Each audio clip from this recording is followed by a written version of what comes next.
Grow your practice, grow your wealth, grow your impact. Find out how to spend less time in the dental chair and more time on the things you love. Welcome back to the Dental Wealth Podcast. Matthew had some topics, but I interceded and said I wanted to talk about something. And it really comes down to, like, I want everyone to hear this. Everyone listening to the Dental Wealth Podcast, please stop what you're doing. Like, focus for a minute.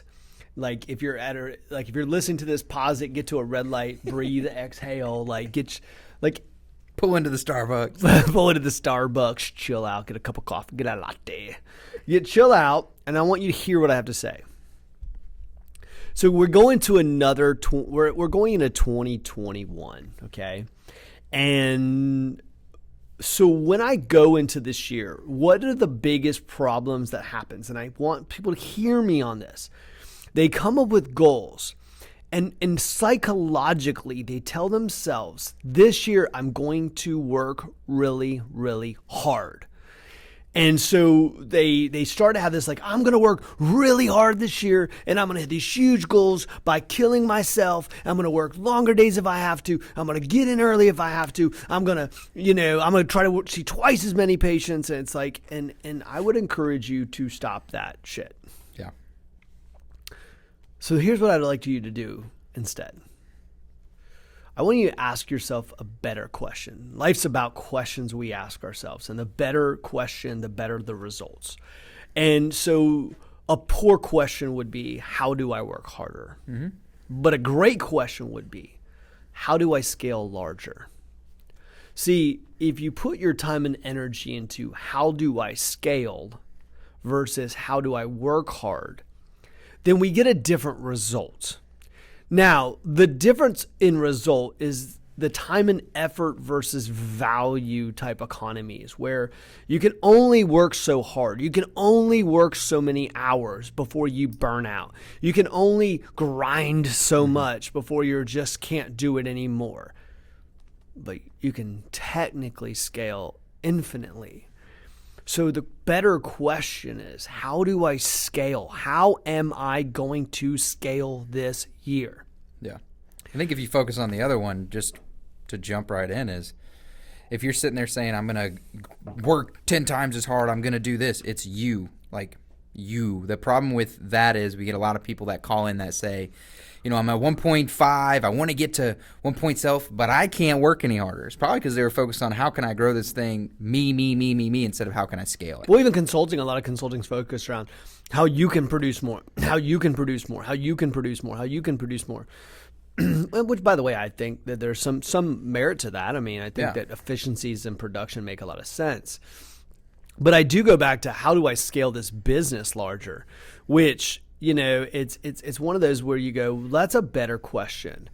So for instance, let me give you an example of what I mean and when I say this. So one of the things I might say is, like, one of the hindrances to scaling a business is team, right? It's probably one of the biggest, it's probably the biggest outside of capital as a hindrance, because we could grow it infinitely if we had the right amount of capital. But what ends up happening, so if you lose 4 teammates in a dental office, and by the way, that happens sometimes, then what happens to your overall production and your ability to grow and scale? If you don't have an associate, how do you grow and scale? If you don't have 2 associates, how do you grow and scale? If you don't get out of the dental chair, how do you grow and scale? 2 people answering the phones. We've got to look at this thing and say, look, how do I double? If we went to if I sat down with you and said, how do I double? I could within 5 minutes show you how to double your business. Now, what we do is we go back and through this and say, okay, how do I then implement that plan? Because I can only work. Matter of fact, I don't want to work any harder, Eric. And so then it's like, okay, well then how do we scale harder? If we're going to do anything hard, let's scale. I don't even like the word hard, because hard is like a word that's like negative. I want to, I know people think like that, it's like a tough thing. It's not. It's actually not intelligent at all. It's not. It's how do we scale this business? So look at it like a CEO. Look at it like investment capital. Look at it like private equity and say, how do I scale this business? Stop being a dentist for a minute. Step out of the dental, take off your dentist hat, put on your investment hat, put on your CEO hat, and then say, look, how would I grow and scale this business? Forget I even own this thing. How would I grow and scale it? What would I need to double this thing? Just stop for a second and say, what would I need to do to double this business in the next 12 months without working, without working any harder? How could I double this business in the next 12 months? Which is a much better question, is how do I grow this business 2 times, 3 times, 4 times in the next 12 months? And it's not that hard. Yeah. And in fact, I mean, we've got clients that triple in a year. It's not that hard, but it's all about scalability. That's how you do it. You don't get there by working harder. Now, if you were working 3 days a week and not working very hard at all, and like maybe in a half day on Wednesday, yes, your ass needs to work harder. Okay, yes. Yeah. Okay, so there is some place where like, yes, okay. The one of the things that drives me nuts, and look, you can do it if you're really good at scaling a business, but like I get like a 31-year-old dentist who's like, I just don't really want to work more than 2 days a week. I'm like, okay, you need some like work ethic. Okay, sorry, you your need business some work. Isn't there yet I'm sorry, you need some work ethic, because for some reason there's a lot of dentists that I've met in their 30s that like for whatever reason are like, I'm going to work 1 day a week and then spend the rest of the day at home, and that doesn't work either. You need work ethic, okay? I'm going to clearly say that you need work ethic. Yeah, they're already guaranteed basically 4 days of work a week. So it's like, okay, get some work ethic, but that's different than like thinking. That's completely different than the idea of grinding out and grinding every day and working harder to get there versus how do I scale larger? So what would I need to do to double my I think your team would appreciate it too. Well, absolutely. I think you have to have the team. Because if you come to them and you say, oh, we're going to do this and we're going to work harder and we're going to do all this and blah, blah, blah, you're going to have a lot of people like, well, let me ask you a question. Rocker again. Let me ask you a question, Matthew. Here's a great question. Somebody asked me the other day about like positions at Tower Leadership, and I said, well, I'm always looking. And so I said, someone asked me, like, so here's a question, football question. The football, Matt, by the way, no one knows, if you don't know this, Matthew could easily be like a football coach at anywhere, because, or at least he knows the stats on every team everywhere. I know enough to get by. Matthew tells me, we're both Gator fans, and he tells me things that I didn't even know. He's like, do you understand that this player's like first, like little league, like whatever. I mean, he's like, when he played for the Titans, but when we go back and look at this and say, okay, so what happens when Florida was playing Alabama, and the center went down. So when the center goes down, what does the team do? The center for Alabama? Yeah. What's the next thing they do? I mean, what did they do for the next play? Oh, they brought somebody else in. What? Yeah. You mean they had a backup? Yeah. Well, it is Alabama. And one of the things they were saying was one of the strategies that Alabama was going to implement was that because they were so deep in talent, one of the things they were going to do is they were going to wear University of Florida down, and that by the end of the game, that the defense of Florida would be so winded because they didn't have the depth. Yep. Well, that analogy sometimes works in a dental office too, and what I mean by that is who's your B team? And let me get what I mean by that. And that B, I don't mean B in quality. I don't mean B in ability to perform. I mean, what happens if the doctor walks out? Yeah. Who have you been speaking to? What happens when your hygienist walks out? What happens when your front assistant walks out? Who have you been speaking to? Yeah. Because you always need your B team ready. You always have to be ready to replace your center. So what ends up happening sometimes, just like the last episode, we talk about being prepared for your tax liability. The same thing happens to do with scalability. Part of scalability is saying, hey, if this person left, what would I do? And instead of having a Tuesday, somebody walks in your office and quits and going, oh my God, we're not able to scale now, go, that's fine, call Lisa. Yeah. Lisa and I have been talking for 3 months. Lisa was ready. She's excited about our office. She loves our vision, our culture, where we're going. Call Lisa up. She'd be more than happy to accept the job. And literally, like, you always have to have the second string ready to go. And I don't mean second string in a disrespectful way. I just mean that if your company is building it the way that you should have a second string ready. You should have another group that's ready to come in. Yeah. And then we look at the positions that can help us grow and scale, and we say, look, you should be talking right now. Yeah. If you're prepared for an associate, if you're waiting till the day you need an associate to talk to associates, I have an oral surgeon who I work with, and he's talking that he's talking to doctors literally that he's planning on bringing in 3 years from now. Yeah. Like the conversation needs to happen early, and it needs to happen often, and it needs to be ready. You cannot wait until the day you need an associate to go, well, if we had an associate, we could double revenues. Well, you should have been talking to an associate a long time ago. Why are you waiting till the last minute to talk to an associate? You should have your ear to the ground. Hey, who's looking? Who's unhappy? Who would love to come to a go great spend team? time at dental schools. Like, Do whatever you have to do to have those conversations. And we start to go, okay, well, that would be great. Well, what about hygienists? Like, I mean, what about cross training?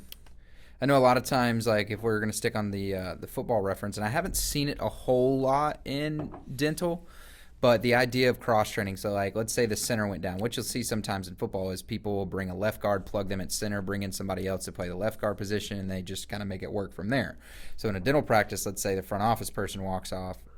Who can come and fill that void? Do you see that being successful in dental practice, or should not they as just much have too depth? Not as much, and the reason why, yes, from an administrative standpoint, not as much from a clinical standpoint. Yeah. You can't get your front office person to come in and be a hygienist, right? Yeah. And so that's where you're kind of getting into the sticky part from an administrative standpoint. But then you have to go back and say, well, if I have my hygienist picking up the phones, outside of her not having a patient show up in her chair, it's costing me a lot more than it would be if I had someone pick up the phone. So that's where cross-training has difficulties in a dental practice. I'm not saying it can't work. Yeah. I'm saying, or it doesn't, there shouldn't be some cross-training. But it has difficulty there. But I would say that for me, like, you know, now it's going on 2 decades ago, having my own dental practice, you know, I always had a list of people. And it's funny, I remember, like, I recruited the best of the best. I remember, like, we would have fill-in hygienists that were, when they came in and they were just unbelievable. Like, I would sit down with an hour afterwards and, like, get to know them. What are they looking for? Like, so literally I could go get the best of the best all the time. I was always recruiting, always talking, always had my ear to the ground. I always was looking for people to come into the organization. And so, like, the same thing with doctors. Like, I'm always talking to doctors. I'm always talking to people. I'm always got my ear to the ground. Because if we're going to have scalability, like, you can't just – that's the problem. It's like there's what we call piss poor planning. Yeah. And I use that. That's like by the way, that's an official military term. And so there was a saying in the Navy I remember we had, and it was – when somebody would come up to you, which always inevitably happened, somebody would come up to you and they'd go, oh my God, I need this now. We need, you know, they'd be all worked up because, and by the way, we can all relate there, right? With military or not, we can always relate to somebody coming up who did not do good planning, and they were freaking out at the last moment because they didn't have what they needed, and they needed you to then become urgently aware of the problem to help you fix and needed to fix it. And so cool and calmly in the Navy, we would look at you and say, piss poor planning on your part does not account for urgency on mine. And that was like a way to say, go away. Yeah. You should have planned better. Get out of here. But it's true. And it is like piss poor planning if you're not going to plan for people. Okay, I'm going to go ahead and say this on the record. People are going to leave your office. Yeah. People are going to leave. Good people are going to leave. Bad people are going to leave. People are going to leave. People are going to leave. As you grow your organization, people will leave. Yeah. If you don't grow your organizational ceiling, people will leave. Yeah. It's like people are going to leave. That's one thing I can guarantee you. No matter how hard you work, people will leave. Yeah. It's part of owning an organization. People's spouses might get another job. They might be unhappy because you want to grow. They might be unhappy because you don't want to grow. They might be unhappy because the sun came up. They might I see a lot of people get stuck with that too. I mean, I think people like in the dental world, they look at it in reverse. They say, you know, I'm going to grow from this point to this point. When I get there, I'll find the people. Whereas you should be finding the people now so that when you get there, there's no prolonged period where it's like, well, then I have to take 3 months. I'm going to be stuck here for 3 months until I find that person. And then when you find that person, the other person leaves and you're back, forth, and you're like, oh God. I think you need to think of like, how do you scale this out as saying, when I get to this point, how do I make sure it's scalable? Well, you have a Rolodex of people and you say, all right, when we get to, 1.8, we need another hygienist. That's right. All right. You should have found the hygienist 6 months ago when you decided that you were going to go from there to there. That's right. And what you do is basically you start to figure out like there's an amazing doctor that I have the privilege of working with, and she is officially as of January 1st not going to be working clinically. Now, she's not working clinically, and what's happening is she's going to have the ability to then focus on scalability. How much quicker would the organization grow without her in the dental chair? I'm going to tell you it's significant. And so what happens is like her biggest job this year is how do I scale the organization? And so what happens is the more time that you're in the dental chair, the less time you can focus on scalability. But I would rather have you spend less time in the dental chair and more time on figuring out, hey, how can I increase the number of patients walking in the door? How can I increase my marketing spend to turn into new patients? How can I expand chairs? How can I do an acquisition? How can I, when we start actually, how can I build an operation and a leadership team? And we start looking at this and going, look, I have to have the team in place to make this happen. And if you tell yourself, if the answer to every question is, I'll do it, I'll do it, I'll do it, I'll do it, that's not scalability. That's like ego. Like you got to have a team that will come do it for you, with you, by you. And so that you've got to go back and say, like, how would I grow this twice as much? So here's a question for you. And it's a better question. Please don't write down like, how can I grow 30% this year? I want to ask you a better question. I said it's all about better questions. How can I double my revenue in the next 12 months? Now, do not go back and cut the goal in half and say, well, that's unrealistic. No, it is not unrealistic. I guarantee you, I can walk in your door. I'd be willing to place a monetary wager on the fact that I could show you how to double the practice in the next 12 months. The question is, are you committed to that scalability? And you might not be. But ultimately speaking, you can double your practice in 12 months. It's not that difficult. If you just focus on scalability. But if you sit down and say, how can we double in the next 12 months? You'll ask yourself a different set of questions. Yeah. Who would I need? How much capital would I need? Would I need another operatory, 2 operatories, 5 operatories? Would I need another location? Will we need another doctor? What would have to happen? How many patients would need to walk in the door? All these questions that start to go, okay, well then let's go to work on that. Hey, what are my obstacles in the way of making that happen? Okay, what is my strategy to overcome that obstacle? And start actually going through a better set of questions. Yeah. And then versus like this whole thing of like, you've been trying to work hard for a long time. How's that working for you? Yeah. And so instead of saying, how do I work harder? You say, how do I work smarter, right? We've all heard that. But I would say, how do we scale large? So the Ericism is like, how do I scale larger versus work smarter? It's not actually working smarter. It's how, because actually technically speaking, in a lot of ways, it's having other people work smarter for you, right? Yeah. And so how do I scale larger? How do I scale this organization? How do I make it so that it doesn't need me to be here? Now, some people can't let go of the idea that the organization needs them, and they like the idea that the organization needs them. If that's your problem, go see a psychiatrist. Yeah. That's not, I get the call all the time. People call in and it's like, I'm producing more, and my team, I'm just like, I can't bring in an associate. I can't bring on these team members because I don't know if I can trust them to get the work done and all this stuff. I'm like, oh boy, it's probably you. You're never going to get big because you're always going to be so micromanaging on every single person possible. Yeah. So, I mean, what ultimately happens is like, one of the greatest things somebody can say is, I'm the problem. Yeah. And going like, the team wants to grow, but I don't. And I'm holding them back from actually leading and being in the, and so this goes back to being humble and saying, look, am I the right person to even lead this team? It's actually okay to say, look, somebody else needs to be leading this team because I don't want to lead the team. I don't have the ability to lead the team, but you still have an asset to grow. And so you still go back and say, look, how do I scale this thing larger in the next 12 months? And I would ask myself a question. Now, if you looked at the 2 times and you said, well, that was pretty simple, then go 3 times. And say, well, look, what would happen if I tried to go 3 times? Is that even possible?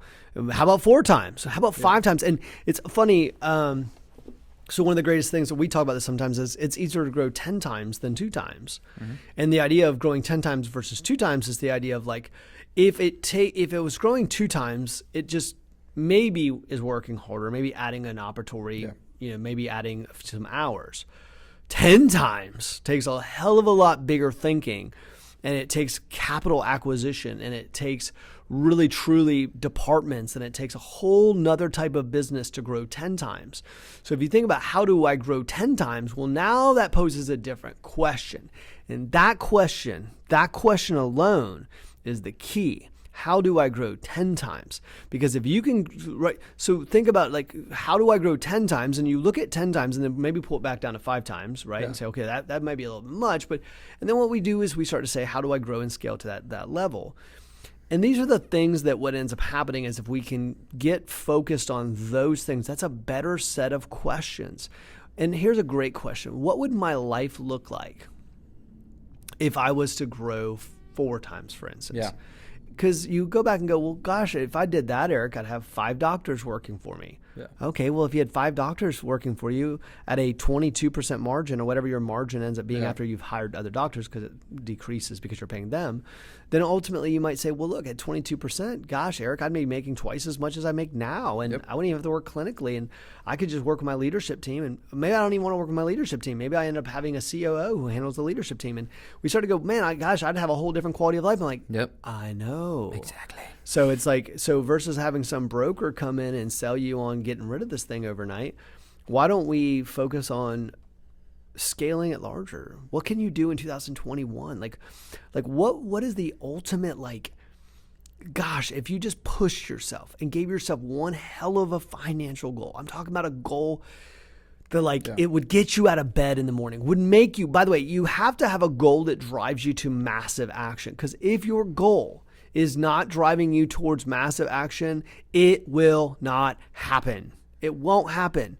You have to have a goal that's so damn big that it's like it would take changing the entire organization to get it done.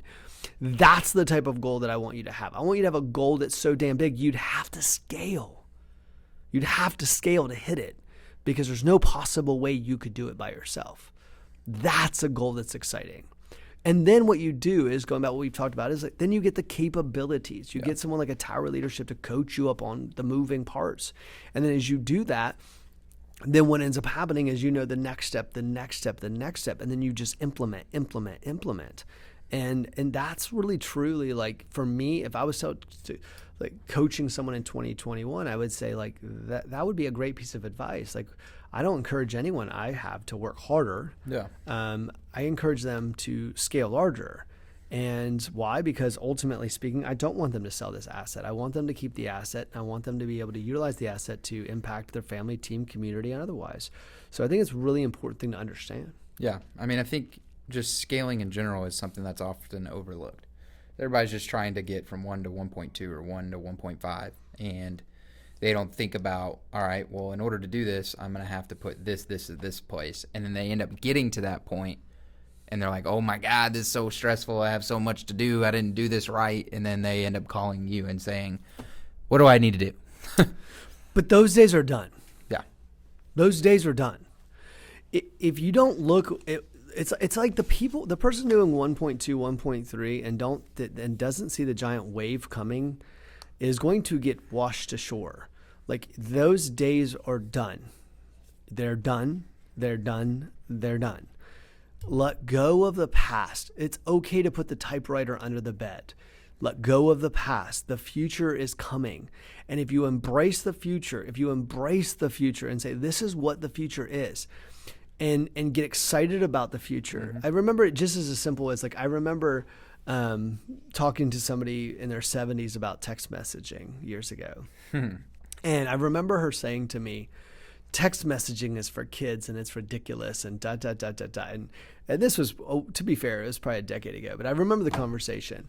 And I was like, it's amazing. Text messages, you don't have to call someone every time. Yeah. And now that person texts more than anyone I know, like, in the world. Because that's the only way they were going to get a response. Yeah, I remember working with the gentleman that I talked about in the book, Gus, and we call him Grandpa Gus, and we would work through. He had computers and emails and stuff. He was in his 90s. Look, embrace technology, embrace change, embrace the future. Look, if you don't realize it, the dental industry is changing. It's going through a change. The entire industry is going through a change. You can fight it if you want to, but ultimately you're going to get crushed. Yep. It's the same person who refused to put their typewriter shop away, or it's like, look, it's coming. It's going to change. Digital media. Look, you can still print newspapers, and that's fine because people will still buy newspapers for a while. But at some point, you have to realize that the print media is dead. Yep. Yes, but I like holding on to newspaper. I understand that. I also like that little ching, ching, ching, ching when I was hitting the typewriter keys. That shoo, ching, ching. I remember my mom's typewriter. I mean, maybe now I'm dating myself, but I remember my mom's typewriter and going ching, ching, ching. Like I remember using it. Look, I mean, I think I wrote my first paper in school on a typewriter, okay? But those days changed and they're gone. And so we ultimately have to move past the past. The past of this idea of like, I'm going to have a $1 million dental practice. I'll just be able to set up shop. I'll maybe go in some networks. Yeah. I'll sit around here and I'll be fine for the next 30 years. It's gone. It's gone. And if you don't embrace the change and say, no, in today's economy, you have to increase your business acumen. You have to grow and scale your business. You have to learn how to compete against corporate dentistry. You have to know these things if you're going to compete. And the idea of sitting back and going, like folding your hands and being like, it's not going to happen to me. Okay, that's fine, but it's coming. And ultimately speaking, you're just being stubborn. Yeah. So, if you love dentistry, and I hope you do, then find out how you can grow and scale while you produce dentistry. If you don't love dentistry, get the hell out of dental chair and grow and scale, right? Either way, you need to grow and scale your business so that you can compete in the upcoming dental economy. The upcoming dental economy is changing the name of the game. Yep. And so that's what we're here to do, is to tell you it's time to change your game. So in 2021, the question is, how do I not, don't say, how do I work harder? That's the old dental economy. The new dental economy is, how do I scale larger? Love it. On that note, thank you for tuning in to the Dental Wealth Podcast. Hey guys, glad to have you. By the way, in December, we broke the biggest month of dental wealth ever. Yep. Ever. And I by the way, I'm recording this on December 22nd. So yes. I'm like in time. I already see the numbers and we're going to blow by. Like, it's called statistics. It's statistical analysis. We're gonna blow by the numbers. Like it's like I'm calling Georgia. I'm calling the state.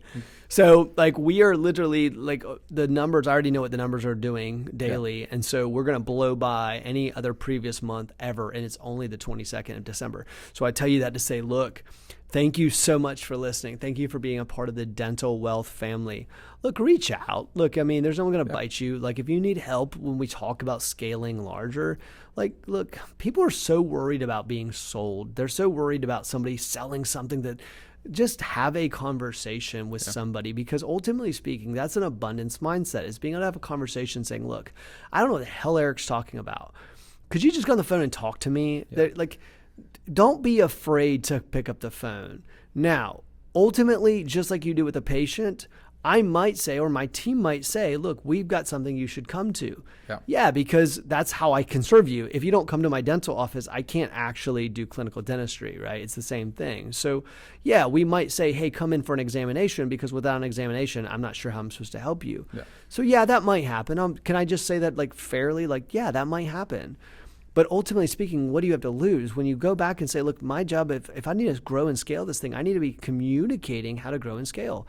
If I'm intimidating, that's fine. And you don't want to call Tower, that's fine. Call somebody to help you grow and scale. But ultimately speaking, Matthew's a really nice guy, so he'd be picking up the phone. but don't let another year go by. Do not, like, this is like me saying, please do not let another year go by. Like, literally the tide's moving quick. The wave's coming in, and if you don't move, you lose another year. Like, literally, it could cost you millions in the long run. Please don't do that to yourself and your family and your team and your career. So look, get active. This is a year to reach out to coaches and people who can help you and to stem the tide and make a difference. So do that. Reach out, connect. Guys, thank you so much for listening. Thank you for making us the fastest growing dental podcast in the country. Have a great day. We'll talk to you soon.